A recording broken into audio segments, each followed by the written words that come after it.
हमारे साथ इस समय संडे और टेलीग्राफ जैसे मशहूर पत्र पत्रिकाओं के संपादक एमजे अकबर हैं, जो हाल ही में कांग्रेस से बीजेपी में शामिल हुए नहीं हैं। नहीं नहीं, हाल ही में नहीं। मैं कांग्रेस अभी 19 अभी नहीं, कांग्रेस से बीजेपी में आप हाल में नहीं शामिल। नहीं, मैं कांग्रेस 1992 में छोड़ दिया था। जी। आपने बीजेपी में शामिल होना क्यों तय किया? मैं इसलिए क्योंकि मुझे लगा कि कई कारण थे। एक तो जो इकोनॉमिक क्राइसिस चल रहा है, मैं सोच के बताता हूँ, क्योंकि ये जवाब मैं, क्योंकि ये डिसीजन जो मैंने लिया है सोच के लिया है। जी। जो इकोनॉमिक क्राइसिस हो रहा है, आप देख रहे हैं 10 साल से मेरा मानना है कि गुर्बत बढ़ी है, गरीबी बढ़ी है मुल्क में। और जहाँ पर गरीबी बढ़ती है उसका सबसे ज़्यादा जो चोट लगता है वो उन स्तर पे लगता है जो सबसे नीचे हो। जी। अभी मैंने मेरे बेटे की शादी हुई थी, तो मैंने कुछ दोस्तों को ले गया था अपने मोहल्ले में, बंगाल में। और मैं मोहल्ले में जाके, वो उनको यकीन नहीं हो रहा था कि ये अभी भी ऐसा, मतलब कि हाँ यही सच्चाई है हिंदुस्तान की। ये दिल्ली में जो आप रहते हैं, तो ये जो अगले 10 साल को मैं यकीनन मानता हूँ कि ये एक डेवलपमेंट का दशक होने वाला है। और इस डेवलपमेंट के दशक में अगर मेरी थोड़ी सी कोशिश की वजह से, अगर इस डेवलपमेंट दशक में जो पिछले 10 साल में नहीं हुआ है, पिछले कई वर्षों से नहीं हुआ है, जो ये डेवलपमेंट के फल जो हैं नीचे तक चले जाएं, ख़ास तौर पर उन कौमों के पास चले जाए, दलित हो, मुसलमान हो, जिनके पास अब इतना नहीं गया है, तब मैं समझता हूँ कि मेरा काम जो है या मेरा डिसीजन जो है वाजिब माना जाएगा। जी। पर एक बड़ा सवाल जिस पर आपने बड़ा चिंतन किया होगा वो है मोदी। हाँ, मैंने चिंतन किया है कि हाँ बिल्कुल बिल्कुल। और भाई उसके देखिए, मैंने वैसे तो देने के लिए बहुत उदाहरण हैं, लेकिन मैं सिर्फ 2 उदाहरण देता हूँ। पिछले 15 अगस्त को मोदी ने गुजरात में भाषण दी थी, और वो भाषण मैं सुन रहा था, कहीं था मेरे ख्याल में, छुट्टी उट्टी पे था, तो मैं सुन रहा था भाषण। उसमें जो एक बात बहुत अहम कहा था, उसने कहा था कि जो भी पब्लिक सर्विस में है उसका मज़हब क्या होता है, उसका मज़हब कॉन्स्टिट्यूशन ऑफ इंडिया होता है। तो मैंने कहा कि भाई ये जो है अब जो है, हाँ संविधान जो है, अब दिस इज़ दी रियल सच्चाई कि आपको पब्लिक सर्विस में है तो आपको मज़हब की। दूसरी बात, पटना की जब पाटलिपुत्र में रैली हो रही थी, तो उस वक्त देखिए, हम जब भी रैली में कई बम फटे, हम लोग जब भी जाते हैं भाषण देने, जो भी हो, तो हम सोच के जाते हैं भाई ये कहना है, ये कहना है, ये कहना है।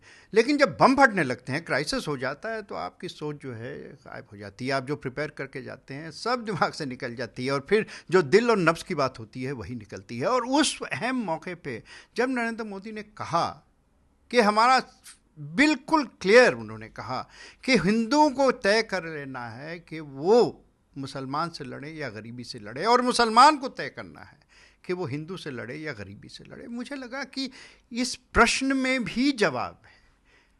ये जो 2 कौमें हैं, ये हमारे सारे कौम में, और ख़ास तौर जो गरीब है इस कौम में, हम लोग जब तक एक साथ मिल के नहीं चलेंगे तो हमें जो इकोनॉमिक होराइज़न है वो नहीं मिलेगा, इकोनॉमिक ग्रोथ नहीं होगी, और इकोनॉमिक ग्रोथ होगी भी तो सबके पास नहीं जाएगी।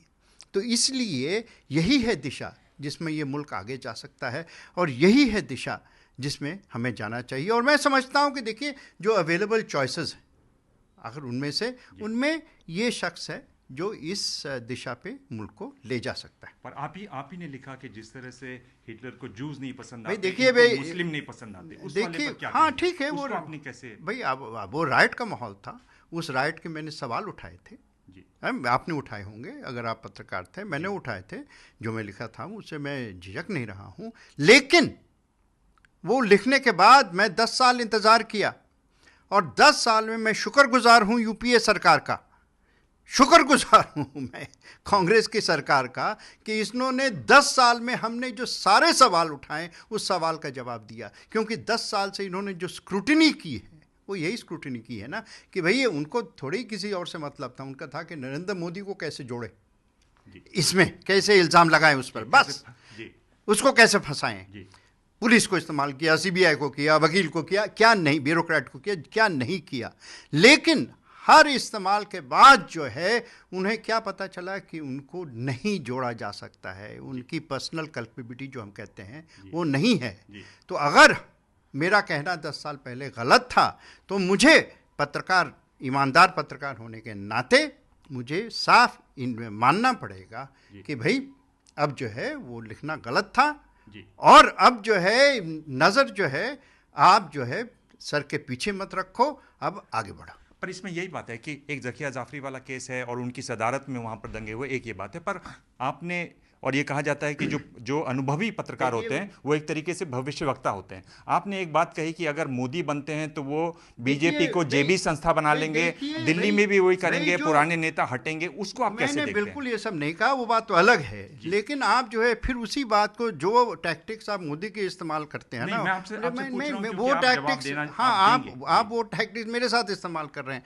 देखिए, मैं बार बार कहता हूं कि ये सारी जांच हो गई। अगर एनडीए और वाजपेयी की सरकार जांच करती है तो शायद आप भी क्रेडिबल नहीं मानते, मैं भी नहीं मानता, लेकिन ये सरकार जांच जो हुई है कांग्रेस की सरकार से हुई है, सुप्रीम कोर्ट की निगरानी, सुप्रीम कोर्ट की निगरानी में जाती हुई। अब मैं सुप्रीम कोर्ट को भी, मेरी हिम्मत है कि मैं सुप्रीम कोर्ट को नाकारूंगा। अगर इनसे ये सफाई मिल गई है तो क्या ये लाजमी नहीं है, फ़र्ज़ नहीं बनता है कि हम इकरार कर लें कि नहीं, इसका पर्सनल कोई जुड़ा नहीं था और जो है अब इसको पीछे छोड़ के आगे बढ़ो और आगे बढ़ के जो इकोनॉमिक और डेवलपमेंट का मैसेज है उसमें आप आगे चढ़ो। आखिरी सवाल, क्या ये मान लें कि एमजे अकबर वहीं जाते हैं जहां सत्ता आ रही होती है, राजीव गांधी की तरफ आप गए या हम ये कहें कि एमजे अकबर बड़े समझदार हैं और वो अपनी फायदे की बात ज़्यादा सोचते हैं? कैसे आप?